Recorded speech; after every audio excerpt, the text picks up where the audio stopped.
क्योंकि सरकारी मीडिया ने एक बार फिर युद्ध का राग छेड़ दिया है। सरकारी अखबार ग्लोबल टाइम्स, इसमें चीन की ओर से युद्ध की तैयारियों की खबर छपी गई है और इस अखबार के सूत्रों से जो लिखा गया है उसके मुताबिक चीनी सेना ने ब्लड बैंक तिब्बत शिफ्ट किया जा रहा है और एक्सपर्ट्स के हवाले से यह भी लिखा गया है कि चीनी सेना जरूरत पड़ने पर सिविल एयरपोर्ट का सैन्य इस्तेमाल कर सकती है। यह इसलिए महत्वपूर्ण है क्योंकि इससे पहले ब्लड बैंक हनान में मौजूद था और वो तिब्बत शिफ्ट किया जा रहा है। दरअसल डोकलाम से 1000 किलोमीटर की दूरी पर तिब्बत में 5 बड़े एयरपोर्ट हैं और चीनी मीडिया इन्हीं के इस्तेमाल की बात कर रहा है। इतना नहीं, ग्लोबल टाइम्स में यह भी लिखा गया है कि जिस लहजे में डोकलाम की स्थिति और भारतीय सेना सामने खड़ी हुई है उसमें इसे महज युद्ध की आहट नहीं समझना चाहिए। यानी स्थिति कहीं ना कहीं चीन अब अपने सरकारी अखबार के जरिए जिस बात का जिक्र कर रहा है उसमें वो वहां के सिविलियन को भी बतला रहा है, चिता रहा है कि आने वाले वक्त में युद्ध के लिए तैयार रहें।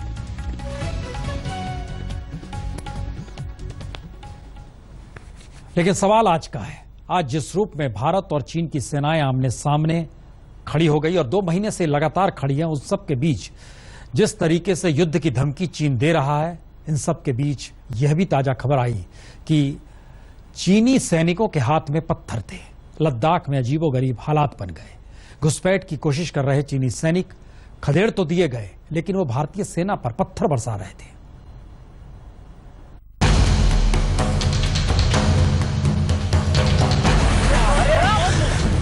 डोकलाम में हिंदुस्तानी फौज ने अपने पांव अंगद की तरह क्या जमाए, चीन की हालत खिसियानी बिल्ली खंभा नोचे वाली हो गई।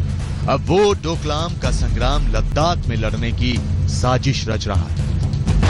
लद्दाख में चीन की घुसपैठ की कोशिश,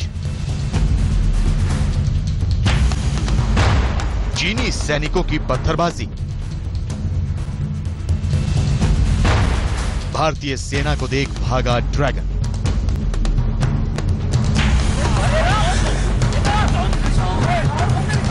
डोकलाम में तमाम धमकियों और गतिविधियों के बावजूद मुंह की खाने वाला चीन अब बौखला चुका है। खिसियाहट में चीन नए नए हथकंडे अपना रहा है। इस बार चीन ने भारत के लद्दाख सीमा को अपना निशाना बनाया। लद्दाख के पैंगोंग झील के उत्तरी किनारे पर चीनी सैनिकों ने भारतीय सीमा में घुसपैठ की कोशिश की। सीमा पर मुस्तैद भारतीय जवानों ने न सिर्फ घुसपैठ की कोशिश को नाकाम किया बल्कि उन्हें वापस चीनी सीमा में खदेड़ दिया।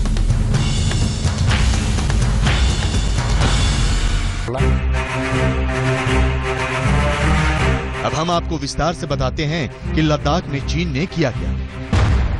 पीपल्स लिबरेशन आर्मी के सैनिक 2 इलाकों फिंगर 4 और फिंगर 5 में मंगलवार सुबह 6 से 9 बजे के बीच भारत की सीमा में घुसने की कोशिश कर रहे थे। चीनी सैनिक फिंगर 4 इलाके में घुसने में सफल हो गए थे लेकिन भारतीय सैनिकों ने उन्हें वहां से भगा दिया। घुसपैठ की कोशिश में नाकाम होते देख चीनी सैनिकों ने पत्थरबाजी शुरू कर दी। भारतीय सैनिकों ने भी पत्थरबाजी का मुंह तोड़ जवाब दिया जिसमें दोनों तरफ से 2-2 सैनिकों के घायल होने की खबर है। दोनों पक्षों के बीच टकराव करीब 30 मिनट तक चला।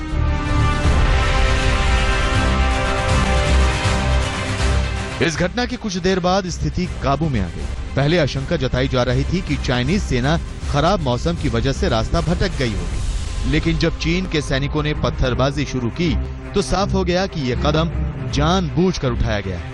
यह पूरा मामला उस वक्त हुआ है जब चीन और भारत के बीच डोकलाम सीमा पर विवाद चल रहा है और चीन लगातार भारत को गीदड़ भपकियां दे रहा है। लेकिन चीन की इन धमकियों का भारत पर कोई असर नहीं पड़ा है, जिसके बाद चीन ने लद्दाख में घुसपैठ की हरकत को अंजाम दिया।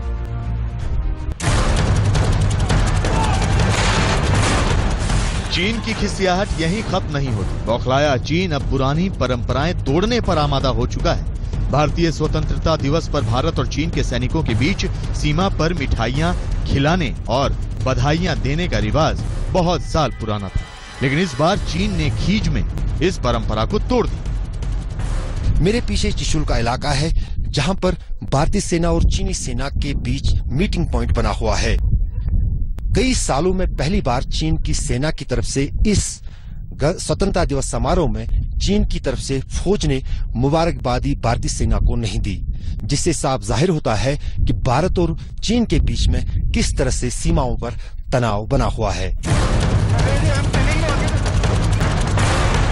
साफ है कि डोकलाम का दर्द चीन के बर्दाश्त के बाहर होता जा रहा है। वो भारतीय सैनिकों को उकसाने की हर मुमकिन कोशिश कर रहा है, लेकिन ये भी सच है कि अब उसे बार बार मुंह की खानी पड़ रही है। दिल्ली से गीता मोहन के साथ लेह से अशरफ वानी, आज तक। जमीन से लेकर समंदर तक चीन की यह दादागिरी ना तो उसके पड़ोसियों को रास आ रही है और ना दुनिया के दरोगा बने अमेरिका को। कहा जा रहा है कि इसी सिलसिले में अमेरिकी राष्ट्रपति ने 14 अगस्त की शाम प्रधानमंत्री मोदी से फोन पर बात की।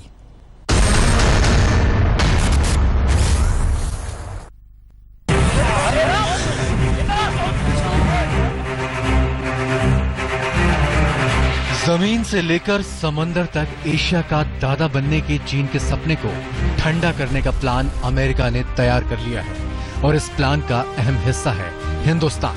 और इसी प्लान पर चर्चा के लिए भारत की आजादी की 70वीं सालगिरह के जश्न के ठीक पहले अमेरिकी राष्ट्रपति डोनाल्ड ट्रंप ने नई दिल्ली फोन घुमाया था। खुद पीएम मोदी ने इस बारे में ट्विटर पर जानकारी दी। अमेरिकी राष्ट्रपति की शुभकामनाओं के लिए शुक्रिया। उन्होंने शाम को फोन पर हमें स्वतंत्रता दिवस की बधाई दी। धन्यवाद डोनाल्ड ट्रंप।